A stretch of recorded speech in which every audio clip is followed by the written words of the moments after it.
ملګرو دغه سفیان هلک به تاسو پیژنې، ګلمکۍ په نوم یادېږي، چرسه د واینز نه کار کوي، صادق خان سره ډرامې جوړوي، خو ډېر ښایسته کرکټر ادا کوي، ډېر ښایسته کرکټر یې ورکړی وي.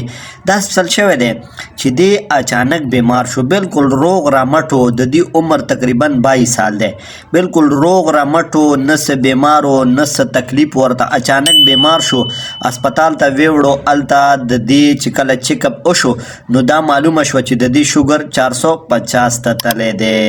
بیا چې کله د دې علاج شروع شو، د الارچ هسپتال ته ویوړو، هلته داخل کو، اډمیټ کړو، نو د دې اچانک په دې کې بله بیماري راووته، یو داسې بیماري پکې راووته چې قسم دی زه په خپله ما واورېدو ډېر زیات پې خفه شومه. داسې ووایې چې بالکل د مرګ خولې ته تللی دی، چې په کومو حالاتو کې دی، په هسپتال کې اوس هم دا اډمیټ دی، په هسپتال کې پروت دی. که تاسو په خپله خبر شئ د دغه بیمارۍ نه نو تاسو به هم توبې وباسئ.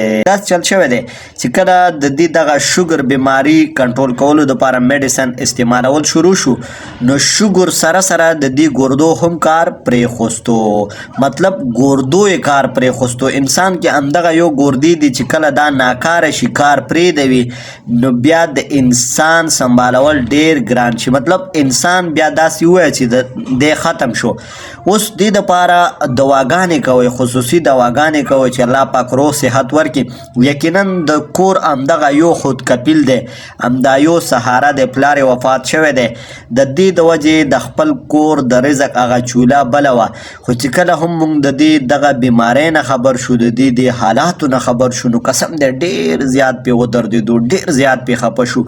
ټول ورته دواګانې کوئ د زړه د خلاصه چې الله پاک روغ صحت ورکړي، ډېر پې خفه شو.